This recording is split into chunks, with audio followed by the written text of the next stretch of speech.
The monitor glows amber, 11:42 p.m. on a Tuesday. Somewhere in Vienna, a journalist working out of a cramped apartment just published 400 pages of decrypted bank transfers. The Minister of Defense, a $1.4 billion account in the Caymans. Money pulled straight from the military procurement budget. The article is live on a German server cluster. Thousands of hits per second, and the number keeps climbing. You have 10 minutes before international news crawlers archive everything across decentralized nodes. After that, it doesn't come down. David, the junior technician next to you, is hyperventilating. His hands float above the keyboard, shaking hard enough that his knuckles knock against the plastic. He keeps glancing at the red phone in your desk, waiting for the undersecretary to authorize a strike. He asks whether you should run the containment protocols or hold for the legal mandate. You don't answer him. You don't wait for the phone. You pull toward the primary console and run a BGP hijack. You announce the German server's IP prefix from a state router and swallow all traffic headed for the site into a dead end. Then, 60,000 dormant botnet nodes, all at once, crushing the journalist's secondary DNS servers under garbage data until the bandwidth collapses. At 11:48, the site goes dark. You use a stolen backend token to push a scrub script through the search engine indexes. The documents are gone.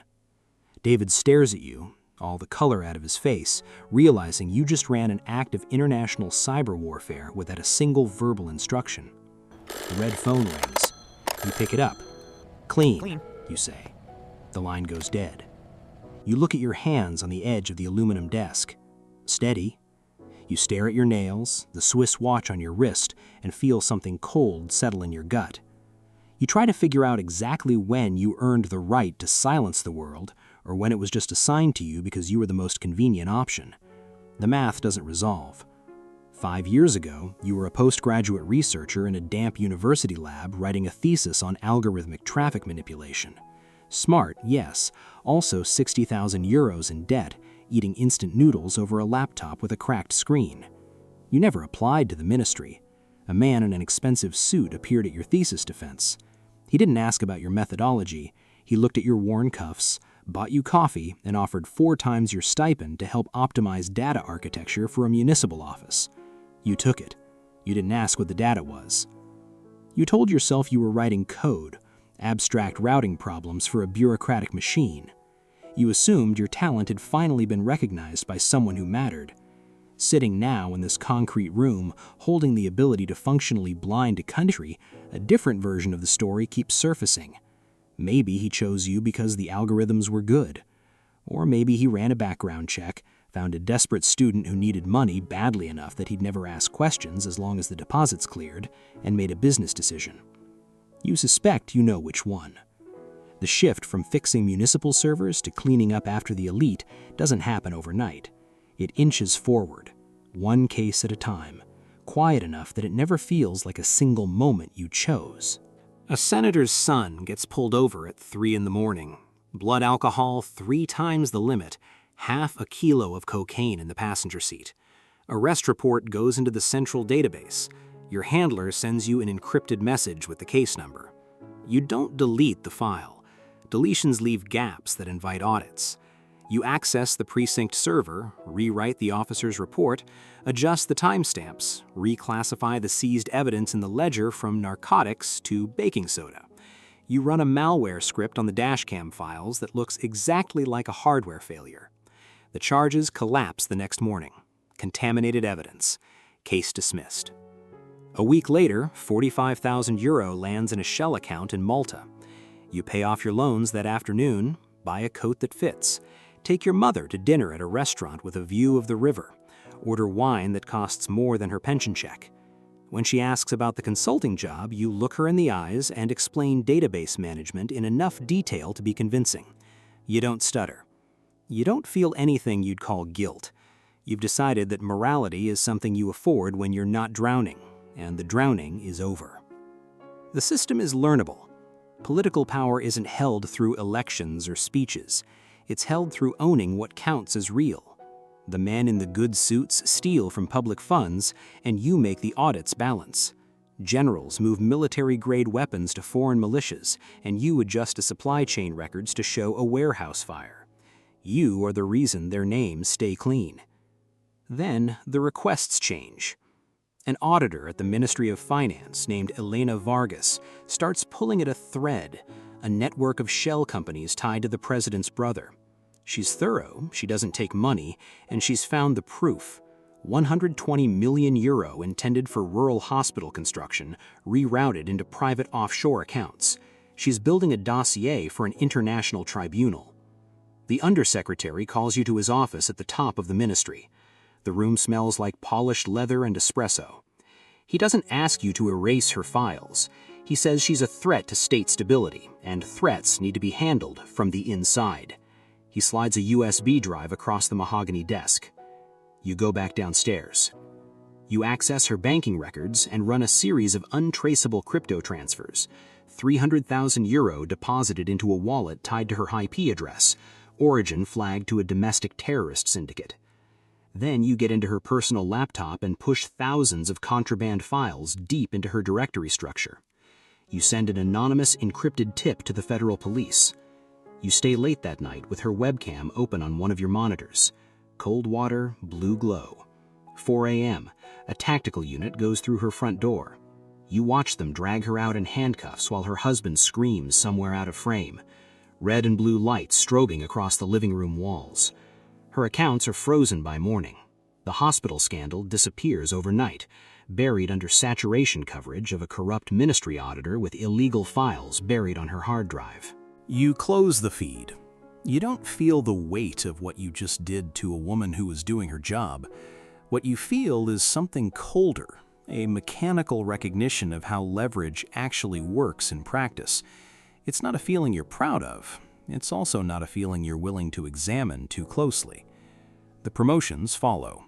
Director of Digital Operations. Salary at $1.8 million, distributed through corporate entities in the British Virgin Islands. Glass-walled penthouse above the financial district. Suits you'll never wear out. Scotch aged longer than you've been alive. Your world gets smaller anyway. They take your passport. They inform you with considerable politeness that someone with your access level cannot be permitted to travel internationally for your own safety.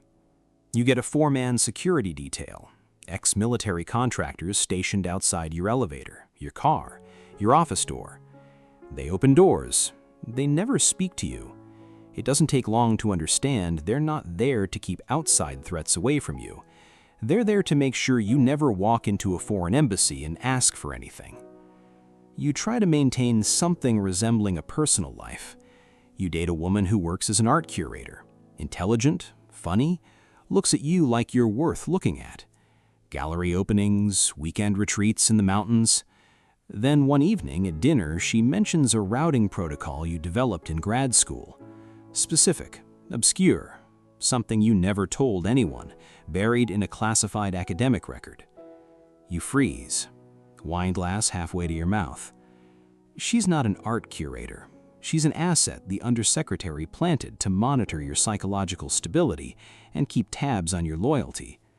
You don't say anything. Take a sip, smile, mention the weather. You keep seeing her for 6 months, playing the part, knowing every word spoken in your apartment is being processed somewhere across the city. You stop calling your sister, let the voicemails accumulate until the server purges them automatically. You sever every real connection you have because the alternative is dragging those people into the gravitational field of what you've become. You go through the motions until even the motions stop feeling like something. The system tests its own components. You learn this through Marcus. Marcus runs network security. He's been cleaning up after this government for years, buried more scandals than you can count. But Marcus makes a fundamental miscalculation. He starts believing the leverage belongs to the man who holds the data, not the man who holds the gun. Worried the undersecretary is positioning him to take the fall for a botched surveillance operation, Marcus quietly builds a hidden encrypted partition on server cluster 4. He funnels raw, unedited audio of the president negotiating an illegal arms deal with a sanctioned warlord into the partition. He thinks he's building an insurance policy. He thinks mutual destruction is a guarantee. You find it on a routine sweep. Stare at the file paths. There's no moral tension, just calculation. Reported to the undersecretary, Marcus gets taken, and you become the man who handed him over, which makes you the obvious next candidate when they need someone to blame for something. Help Marcus hide it, you're complicit, and when they find it anyway, it takes you both down. You move before the decision gets made for you. You use a back door you embedded in the OS 3 years ago to bypass Marcus's encryption. You wipe the president's audio, then you pull classified drone schematics from Ministry of Defense servers and drop them into Marcus's partition. You rewrite his access logs to show 8 months of clean data transfers to a known intelligence server in Beijing. You close it out. At 3:15 the next afternoon, 6 men from the Internal Security Directorate walk onto the network floor. They go straight to Marcus's desk. They don't read him anything. They grab him by the collar of his shirt and pull him out of his chair. He looks across the room. Then he looks at you. You look back. You don't blink. You don't look away. They drag him toward the freight elevator. His shoes scrape across the polished concrete. Marcus gets 25 years in a closed military tribunal, high treason, espionage. You get his security clearance and full control of the national data grid. Sitting in his old office, watching smog settle over the city, you pull up the source code of the partition he built. It was sloppy, unusually visible for someone who had been doing this kind of work as long as Marcus had. The thought won't leave you. Did Marcus actually build that partition, or did the undersecretary build it, label it with Marcus's credentials, and leave it where a routine sweep would find it? Was it an insurance policy, or was it a test designed specifically for you? You will never know the answer to that, which is the whole point. You are the most powerful node in the country's entire digital infrastructure, and you have no reliable picture of what is happening within arm's reach. You control what 40 million people understand as real, and you cannot take a walk without a man with a concealed weapon reporting your exact location every 30 seconds to a command post. What you traded to get here is visible in how quiet it is. The penthouse, the suits, the clearance levels, the guards who don't speak. None of it functions like something that belongs to you. You are a very expensive, very well-maintained tool, and tools don't own anything. The machine keeps needing feeding. That part never changes. 2:14 a.m. Thursday. The data center is cold, the air conditioning running its single flat note. A new alert floods the monitor in red. A coalition of exiled journalists just ran a coordinated data dump. Full unredacted transaction logs from the state sovereign wealth fund. The files contain cryptographic proof the ruling elite has been systematically draining the national agricultural sector to finance an illegal weapons manufacturing in the northern provinces. The data is propagating across 80 servers in neutral jurisdictions. Links spreading across social media faster than the automated sensors can process them. If this reaches morning news, the capital doesn't hold.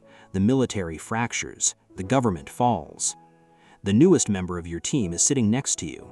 Her name is Anya, 23 years old, recruited straight out of a cybersecurity hackathon, genuinely talented, genuinely convinced she's here to protect the country from foreign threats.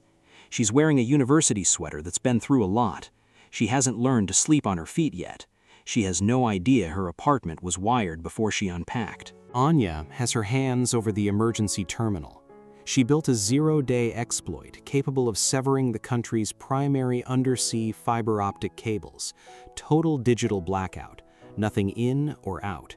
It's the only thing fast enough to stop the files from reaching the domestic grid. Her fingers hover above the execute key, not moving.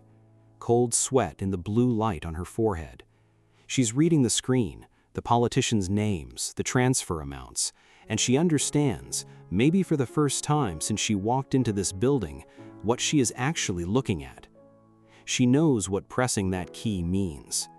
She looks away from the screen, turns and looks directly at you, eyes wide, scared in a very specific way, the way people look when they've understood something they can't make themselves understand. She needs someone to tell her there's a reason for this, that the state is right, the journalists are foreign agents, that the execute key is an act of service. She's not asking for instructions. She's asking you to take the weight off her so she doesn't have to carry it alone. You know exactly where she is. You stood in that spot. You know what it costs her if she hits that key. The account deposit. The apartment she'll stop being able to leave without an escort.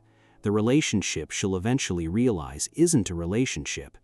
The years of not knowing whether anything she's accomplished was genuinely hers or just what someone needed her to do. You have been living inside all of it for years now. She doesn't know any of that yet. You look at Anya. You hold her gaze. You say nothing.